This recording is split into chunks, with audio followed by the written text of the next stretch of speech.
Ahoy Maties! Welcome to Sea of Thieves. This is Damron. This is part 11 of my Tall Tale series, which brings us to Heart of Fire, which is actually the newest Tall Tale that was released in an update on March 12th. So, really excited to get this started. As always, we're going to jump right into it.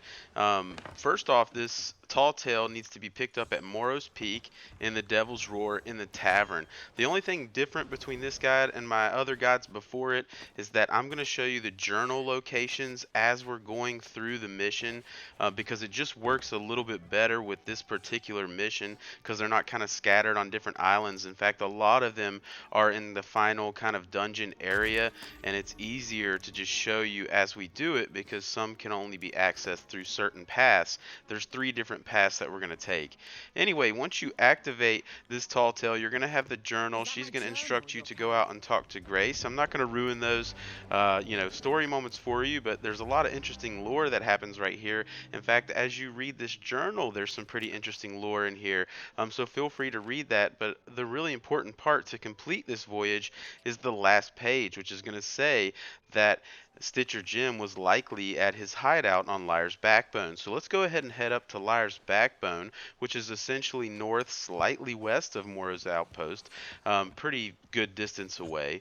But once you get up to Liar's Backbone, go ahead and go on to the little island, and on the right hand side as you're going up the hill, you're going to notice a new cave here on the right hand side with a nifty little lever to the left of this stone wall, which you will open, and that's going to lead you into the Liar's lair. In fact, you'll get the commendation for that if that's the first time that you come into this lair.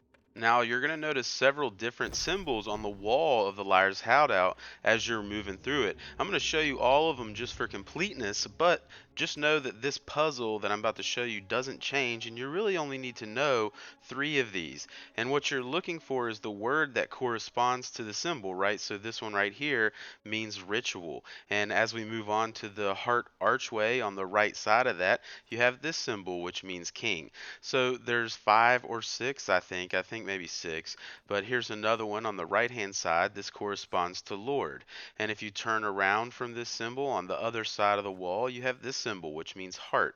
And if you go below the little kind of puzzle area on the left hand side is another and final symbol, which means gold. And all of those symbols actually are giving you clues into what you have to spell to unlock Stitcher Jim's, I guess, safe, his heart safe here. But we need to get what's behind that. And if you didn't already figure it out, what we need to spell is King Flame Heart. And by interacting with those symbols, you should know which symbol means what. And it's going to be the same every single time you do the voyage. It's not going to change. So just know that every time you do it, it's going to be King Flame Heart. And the symbols for King Flame Heart are going to be the same every time. So that's not going to change. Once you enter that and pull the lever, now we can grab Stitcher Jim's notes and this mysterious key.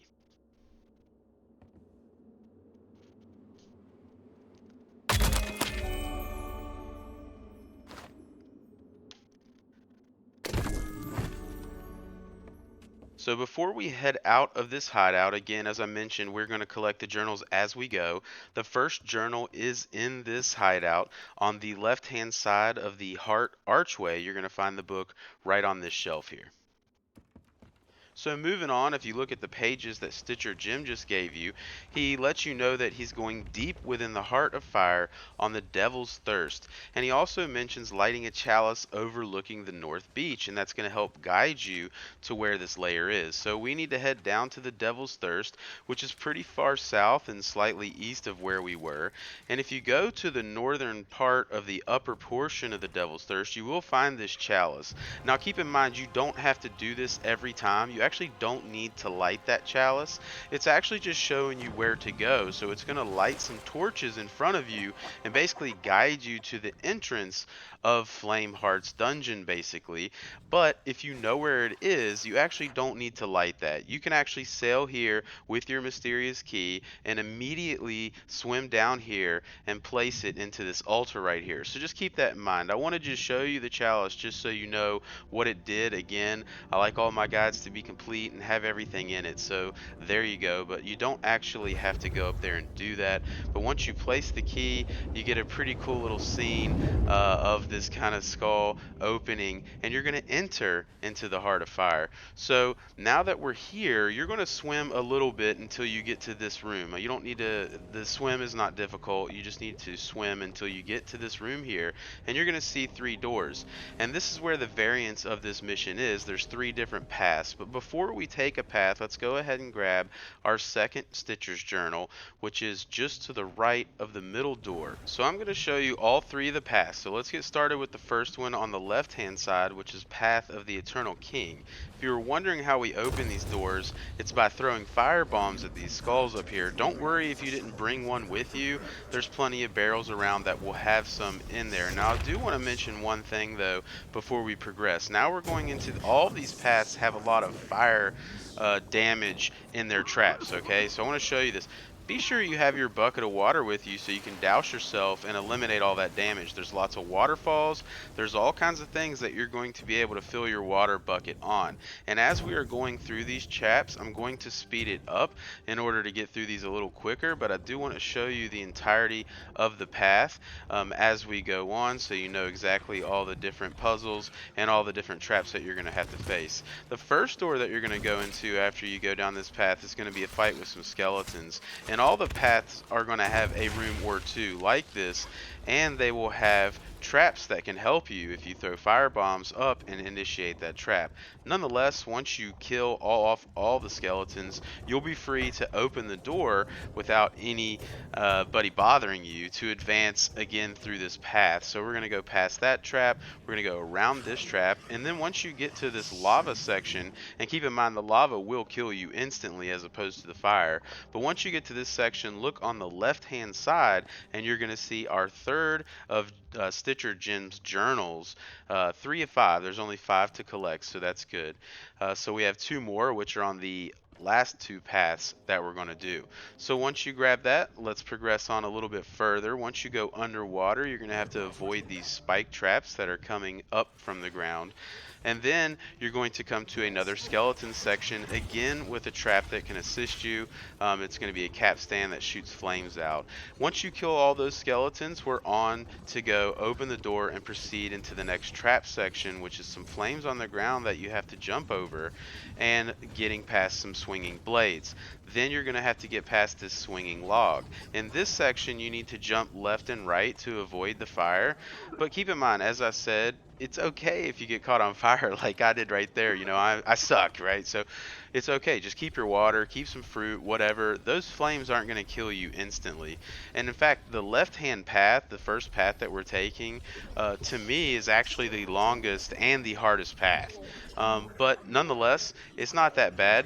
Once you get to this point, you have actually finished that path, and you're going to come to this section, which is actually where all 3 of the paths will meet. So let's go ahead and go back to that main door, and let's show you the path of the Forsaken Flame, which is the middle door. In order to open the middle door, just look straight up on the ceiling, and you're going to see this skull.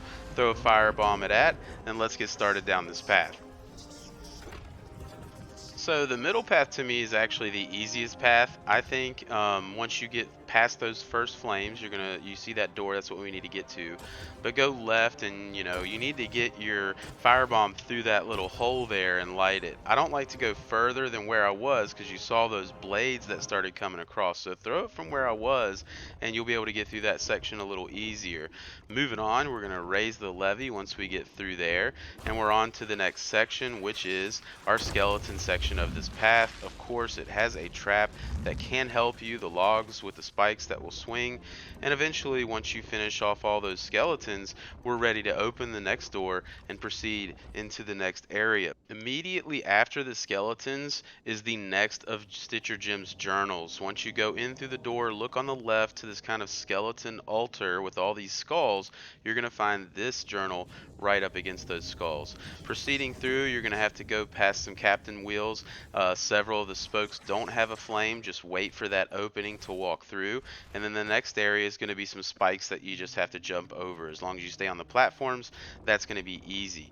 When you get to the part with the mast, you're going to lower the mast. As soon as you let go of the levee, the mast is going to start rising again, and you don't have much time to jump over that gate because there are spikes on the ceiling that will kill you. Once you jump over the gate, immediately look to your right, you'll see a levee. Pull that to get the cage with the skeleton in it to light the skull. If you go up to the door you need to get to, you'll actually need to light that skeleton's torch with your lantern before you raise him up, and once both are raised, the door will open. Moving into the next room, you're going to have this capstan that you need to turn.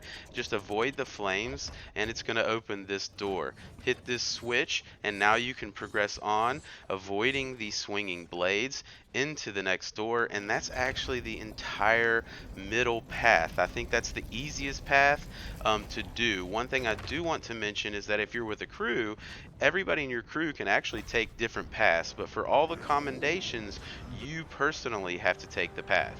So let's go ahead and do the final path, which is the path of the burning heart, and it's going to be our right-sided path. If you look to the right of the right door, behind the lava waterfall is going to be the skull that you need to throw the firebomb on. So let's go ahead and throw that and get started on this path. Alright, moving in here, be sure you jump right here. There is a gap and you could fall down on some spikes. But once you're here, throw a firebomb up on that skull, jump across the bridge, turn around, and there's a second skull that you need to hit. Both of those skulls needs to be lit for those doors to open. Moving into this room, you're going to see these spinning blades. There's 4 switches you need to hit. One right to the right of the blades. Turn around, you'll see it to the right hand side of the pool. Go to the deep end of the pool and you'll find it down below. Turn around and again go on the right side and you'll find this switch behind this pole or pillar here that's kind of built on a stalagmite. And now you can progress through those without the worry of those blades hitting you. The next section is easy. You're just going to jump over some spikes. Here we can sword lunge across, or you can jump and grab the ladder, whichever you prefer. And once you get to this door, we're on to our final path skeleton section, of course with a trap that you can activate to help you, although this is probably the weakest trap of all the paths. Doesn't seem to work very well. But as always, once we finish off the skeletons, we're ready to move on. This levee here is going to open up the door that you see in the distance. On the ground are all a bunch of traps that are going to make essentially flames come out. Actually hit it there. They're not going to kill you. It's better to avoid them if you can. But you know, I keep it trashy, so I got to hit the flames. Once we get past that, we're actually to the final section of this path, in which it has all these spikes coming out of the wall. As you move forward, the second alcove on the right is going to house our final Stitcher Gems journal location, so you should unlock Stitcher Schemes if you've been following this guide. So once you grab that, let's go ahead and proceed through, and now we're actually at the end of this path. So no matter what path you took, you will end up in the same area, which is right here. And once you get to this area, proceeding on through, you get to see the Burning Blade, Flameheart's ship. It's pretty cool. Looks pretty similar to the Ashen Dragon. Nonetheless, if you go into this room, you'll see Stitcher Gem messing with a chest of rage like an idiot. Let's go where he is so he can run away like a coward, and we're gonna pick up that chest. We were supposed to be in this together.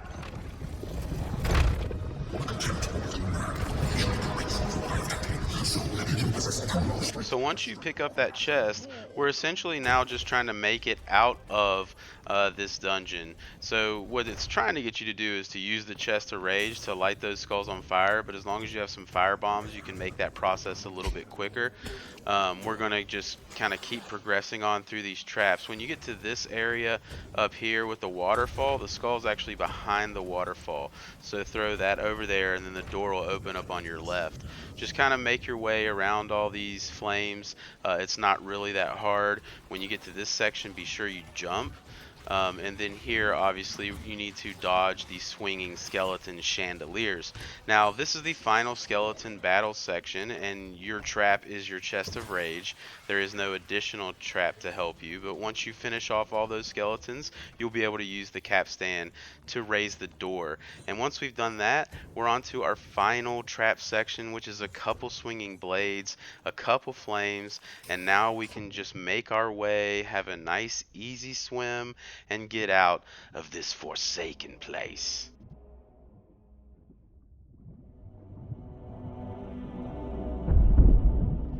Take the chest if you still desire.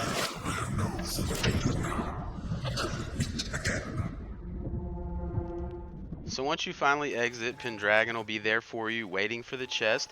I won't ruin that cutscene for you, but if you followed this guide and you've done it 3 times, you will unlock all of the commendations, including the Ashen Dragon Hall and the Ashen Curse, to match. If you've turned in all your tombs, your cannons, your wheel, you can have the full Ashen set now, or Ashen Dragon set. If you guys don't have all the tombs, check out this guide. I'll throw it right here for you.